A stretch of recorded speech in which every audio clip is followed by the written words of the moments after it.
இந்த பைரவி வந்துட்டு இப்போ அடுத்ததா வந்து நான் இலக்கியாவ அழிக்கிறதுக்கு இன்னொரு பிளான பண்ணா, அது அவளுக்கே பேக் ஃபயர் ஆகும் அப்படின்னு சொல்லிட்டு அவ கொஞ்சம் கூட எதிர்பார்த்திருக்கவே மாட்டா. ஒரு பக்கம் நம்ம கார்த்திக்க வந்து விஷம் குடிக்கிற மாரி வந்து ஒரு ஆக்டிங்க போட வச்சு, கடைசியில வந்து இப்போ அந்த பைரவிய வந்து உண்டு இல்லன்னு அதாவது அஞ்சலி இலக்கியாவ வந்து உண்டு இல்லன்னு பண்ணலாம் அப்படின்னு சொல்லிட்டு வந்து சொல்லி பயங்கரமான பிளான் எல்லாத்தையுமே போட்டிருந்தாங்க. ஆனா கடைசியில என்னாச்சு அப்படின்னு பார்த்தீங்கன்னா, இந்த பைரவி செஞ்ச அந்த கேவலமான முள்ளமாரித்தனம் வந்து இப்போ அப்பட்டமா வந்து வெளிய எக்ஸ்போஸ் ஆக ஆரம்பிச்சிடுது. இது இந்த பைரவிக்கு மிகப்பெரிய ஒரு அதிர்ச்சின்னே சொல்லலாம். என்னதான் இந்த பைரவி வந்துட்டு அந்த விஷத்த நம்ம கார்த்திக் குடிக்கிறதுக்கு முன்னாடியே தடுத்துட்டாலுமே கூட, அந்த விஷத்த குடுத்தது இந்த பைரவி தான் அப்படின்னு சொல்லிட்டு வந்து தெரிஞ்ச உடனே, நம்ம ஜானகி வந்துட்டு ஒரு நிமிஷம் கூட இந்த வீட்ல நீ இருக்கக்கூடாது. முதல்ல வெளிய போ அப்படின்னு சொல்லிட்டு வந்து இந்த பைரவிய கழுத்த புடிச்சு வந்து வெளிய தள்ள போறாங்க. அதுக்கு முன்னாடி என்னவெல்லாம் நடக்குது அப்படின்னு சொல்லிட்டு பார்க்கறதுக்கு முன்னாடி, இப்பதான் நம்ம சேனலுக்கு ஃபர்ஸ்ட் டைம் வரீங்க அப்படின்னா, கீழ இருக்க சப்ஸ்கிரைப் பட்டன பிரஸ் பண்ணிக்கோங்க. இப்போ நம்ம கௌதம் இருந்துட்டு இலக்கியாவ என்னதான் பண்ணாலுமே கூட விட்டு குடுக்கவே மாட்டாங்க அப்படின்றது இந்த ஒரு விஷயத்திலேயே எல்லாருக்குமே தெரிஞ்சிருக்கும். என்னதான் வந்து அஞ்சலிய வந்து அதாவது நம்ம இலக்கியா செய்ற ஒரே ஒரு தப்பு என்ன? அஞ்சலிய வந்து வார்ன் பண்ணி, அஞ்சலிய வந்து மாத்தி, அஞ்சலிய வந்து இப்போ கார்த்திக்கு மறுபடியும் சேர்த்து வைக்கணும் கார்த்திக் கூட. அப்படின்ற ஒரு விஷயத்தினால தான் வந்து நம்ம இலக்கியா மேல நம்ம ஜானகியும், கௌதமும் கோவமா இருக்காங்களே தவிர, மத்தபடி வந்து இலக்கியாவுக்கு எது நடந்தாலும் பார்த்துக்கிட்டு அவங்க சும்மா இருப்பாங்க அப்படின்னு சொல்லிட்டு வந்து இல்ல.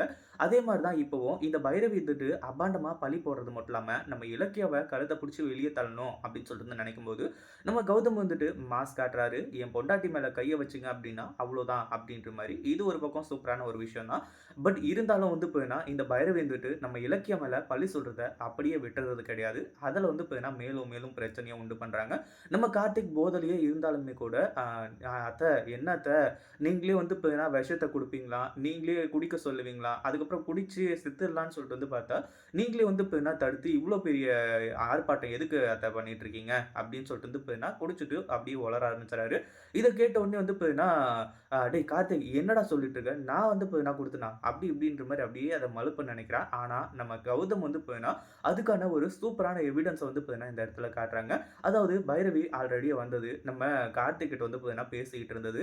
பேசிட்டு இருந்தது மட்டும் இல்லாம விஷ பாட்டில குடுத்து, "நீ கொஞ்சம் கொஞ்சமா இந்த சாராயத்த குடிச்சு சாகறதுக்கு பதிலா, நீ வந்து ஒரேடியா அந்த விஷத்த குடிச்சு செத்துடலாம்." அப்படின்ற மாரி வந்து சொல்லி, விஷத்த குடிச்சிட்டு போயி குடுத்துட்டு போய் வந்து வெளிய போய் நின்னுட்டு இருந்தது. இது எல்லாத்தையுமே அழகாவே நம்ம கௌதம் ரெக்கார்ட் பண்ணியிருக்காங்க. நம்ம கௌதம் செம்ம கோவத்துல இருந்துட்டு இருக்காங்க. ஏன்னா, அந்த அளவுக்கு வந்து இந்த பைரவி பண்ணிட்டு இருக்க ஒரு விஷயம். அது மட்டும் இல்லாம, அ அவன் போதையில ஏதோ உளறாட்டுங்குது அப்படின்னு சொல்லிட்டு நம்ம ஜானகி நெனச்சாலுமே கூட, அந்த வீடியோவ காட்டி நம்ம ஜானகிக்கு ஒரு மிகப்பெரிய அதிர்ச்சிய உண்டு பண்றாங்க.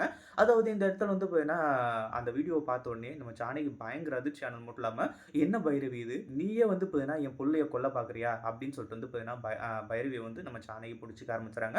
பைரவிக்கு என்ன சொல்றது? ஏது சொல்றதுன்னு சொல்லிட்டு வந்து புரியல. நான் ஏதோ தப்பு பண்ணிட்டேன். அதான் நான் கார்த்திக்க காப்பாத்திட்டேன்ல அப்படின்ற மாரி வந்து சொல்லும்போது, அப்போ நீ வந்து கார்த்திக்க காப்பாத்துனது அதெல்லாம் வந்து விஷயம் கிடையாது. நீ விஷத்த குடுத்தது ஓகே. ஆனா அது எதுக்காக? இலக்கியா மேல மறுபடியும் பழி சொல்றதுக்காகவா? அப்படின்னு சொல்லிட்டு வந்து இந்த பைரவிய இப்போ அடிச்சு வந்து தொரத்த ஆரம்பிச்சுறாங்க. இத பத்தி நீங்க என்ன நினைக்கிறீங்க?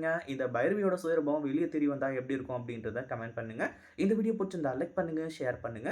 இப்பதான் நம்ம சேனலுக்கு ஃபர்ஸ்ட் டைம் வரீங்க அப்படின்னா சப்ஸ்கிரைப் பண்ணிக்கோங்க.